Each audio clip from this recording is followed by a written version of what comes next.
Je suis Eddie Harris, un Américain, écrivain, aventurier, voyageur, grand vivant, bon vivant plutôt, et c'est tout. J'ai écrit plusieurs livres en France, aux États-Unis, publiés en italien, espagnol, hollandais, anglais aussi. Et voilà. J'ai fait, il y a 30 ans à peu près, un premier voyage le long du Mississippi en canoë pour découvrir qui était cet auteur, cet écrivain, ce voyageur. 30 ans après, pour redécouvrir le pays, j'ai refait le même voyage, ou même le même trajet, mais ce n'est pas le même voyage, parce que 2 fois, c'est pas la même chose.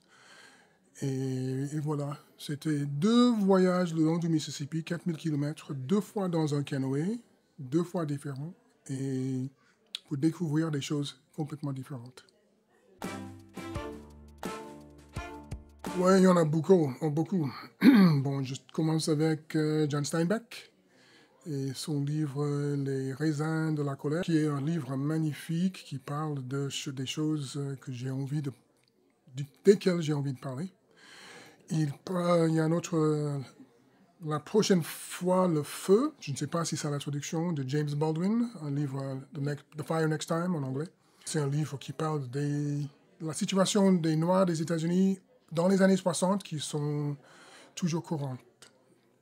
Et un autre, La lumière en août de William Faulkner, mon écrivain préféré,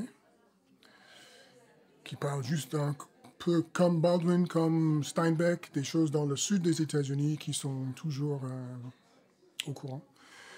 Et un autre, In Cold Blood de Truman Capote.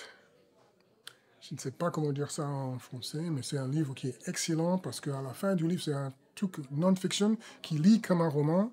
Et à la fin, tu sympathises avec les tueurs en série. C'est extraordinairement fait.